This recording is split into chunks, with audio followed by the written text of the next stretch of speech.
Man, we are off to a great start this week, and lots more coming up this weekend and the start of the week. The girls and I have had a tremendous weekend. Amy and Ollie have had a great weekend. Have had a great weekend also. I wanted to get to the videos, and I have lots to talk about in an opening, but still got some killers on the move today, so I don't know if maybe I'll do the opening tomorrow. But I do want to talk about the horses. So I'm going to get to the race horses first, and the 3-year-olds, 2-year-olds. I might wait till tomorrow to do the opening. Man, great race day from Wedge, Bradpanic, and Arson. Optimistic and very hopeful moving forward for the rest of the day. So, Brace for Landing. I don't even know if this is going to be his last move. I know that everybody, I had a message from somebody the other day saying, Anthony, you moved all these horses that haven't done, and here's Brace for Landing sitting there. I just don't want to. I guess I could give you a number of reasons why I want to keep Brace for Landing, why I think he's going to be a useful horse for us, and I don't want to move him. It's not that I wanted to move anybody else, but there should be a place. I mean, the only saving grace, and this is as well as I can put it, is that he's not going to be tripping over the open horses. He's going to be in the middle of the road wherever he races. Maybe the Open 2 on a B track right now, but I'm hopeful that as we have never been able to put weight on this horse. And I'm hopeful that at some point he's going to start picking up weight as he matures, and we'll have a really good trotter. And I've been saying that for 3 years now, and I've been wrong for 3 years. But he's been a useful type of horse. He had an okay year last year. He started off okay this year, but just ran into where we had to race him in the Open at Oak Grove. He's not an open trotter. It's unfair to him. So we moved him back to Ontario. No softies back there. I was tempted to move him to Minnesota, and that may be a move that we still make with him. Yes, sweetheart. You said one was to Westmont, but we're not. Yeah, we are. We're going to go here, then Wexford, then Cranberry, and the restaurant's at Cranberry. Is that okay? I'm going to say Cranberry is a place. It's maybe 10 minutes from here, 15 minutes. Is that okay with you? 15 minutes. Yeah, for the most part. So Brace for Landing is in on Monday. Is he going to be short? Yeah. Is he in tough? Yep, he is. Yep. So hopefully we can find a spot for him. Otherwise, we will have to make another move. But hey, Chatterbox, you're going to have to sit there and be quiet. Look at the window at all those houses up there. No. Okay, then don't. I will bring my stuff. Shh. So Brace for Landing is in to go on Monday. I'm hopeful, cautiously optimistic, I guess is the most optimistic way to put it for him right now. Collector is going to be in next week. We find out we're going to put him in the optional 40 claimer with allowances, and that also could be a place that Brace could fit later on. I had a number of places, and I'm always second guessing myself, and until we get to see him race a couple, 2-3 times where he's at, I guess judgment will be laid upon me at that point, but for right now, I'm hopeful. Collector, I think he'll do very well in that condition claimer in Scioto. I think his tag would likely be $52,000 US. I think is more than fair, all things considered. So we'll see how he progresses over the next little while. Kenobi is in to go tomorrow, continues to race great. I had a great conversation with both Melissa for the most part of the week, Brett, Mark, the entire family. They're both so proud of their son. Brett, he's doing just a great job, and always happy to have horses with them. We had great luck with Memory and Imagination also this week with them. We'll talk about him a little bit later, but Kenobi has been doing tremendous for the Beckwith family. Spitfire Overseas, what kind of mile was that off? Almost a month. Circles the field, wins in 53-2. This horse is just turning into be such a good horse. It's I was gonna say hard to believe, but it's not. He's always been a good horse. He's just rounding into the horse that he looks like he is right now, and I've been just truly impressed by him the last little while in Southern Ohio. Great job by Stacy and Brett and the horse the other night to win the Open. Tactical Mounds, man, talk about nice horses. We talk about her racing in Ontario our next few. Megan called, and Greg called also and said, listen, Rick called. I got you again. Rick called and said, hey, what about Megan going to Ontario? And I knew that Megan wanted to, and I certainly wasn't lobbying against it. I just wanted to make sure that it was on her schedule. She was able to do it, that she had the time to do it. She has a stable also. And that it was feasible also to have somebody, an entire human being, come to Ontario to take care of one horse. And then it dawned on me, she can probably take Pickpocket also. I was going to send him to Harry or Dominic, but they know him just as well as Megan does, which isn't a whole lot. So if she's coming to New Jersey, maybe we'll put her to work that way too. I don't know. We'll figure it out. We'll see how Pickpocket races tonight before I guess we make our final decision. But Tactical Mounds is heading to Ontario with Megan in the next week or so.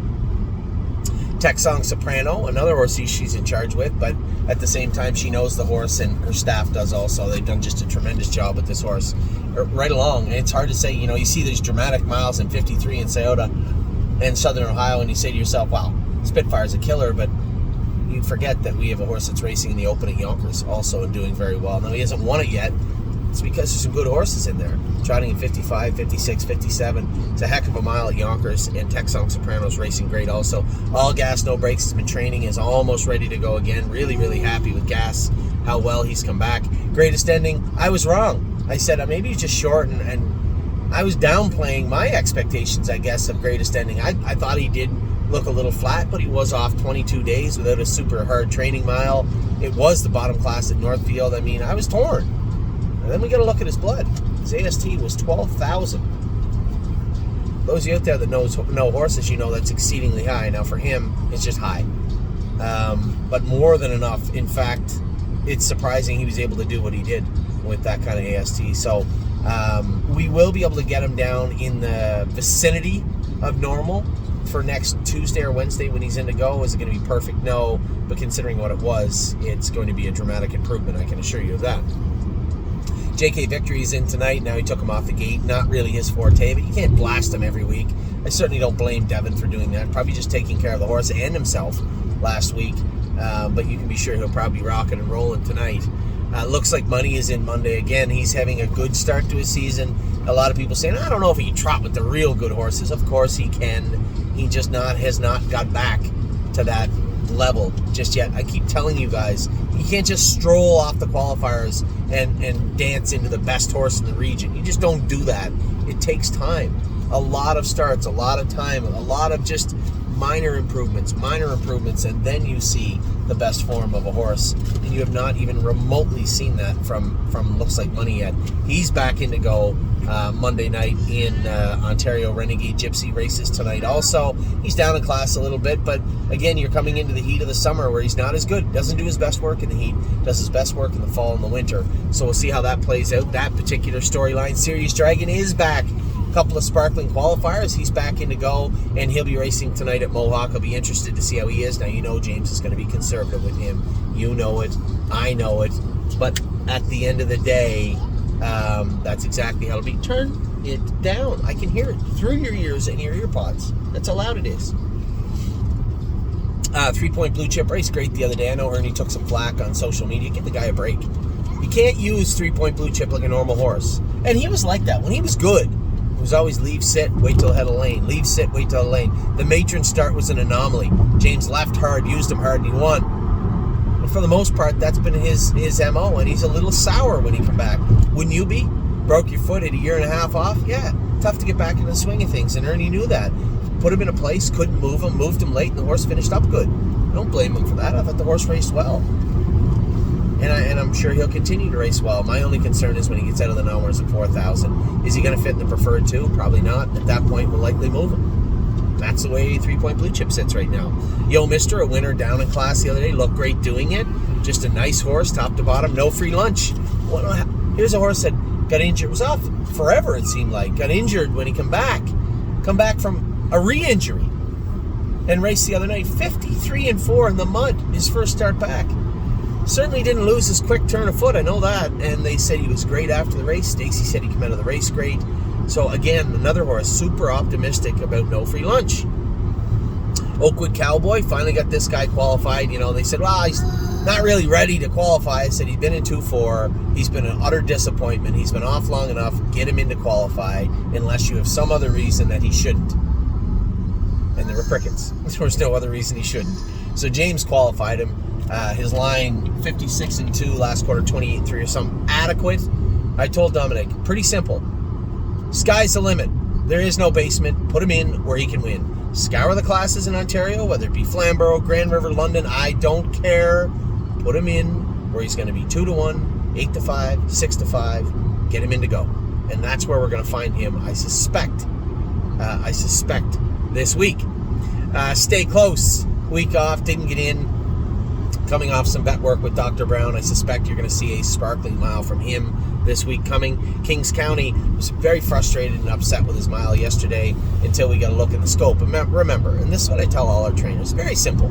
Not just for me, but for our clients. When a horse races bad, we need a protocol right in place. Scope the horse, draw the blood, have the vet look at him. 3 very simple steps. 1, 2, 3. And at that point, if we come up with more questions and answers, now we got a problem. That wasn't the case. Step 1 was very eye-opening yesterday.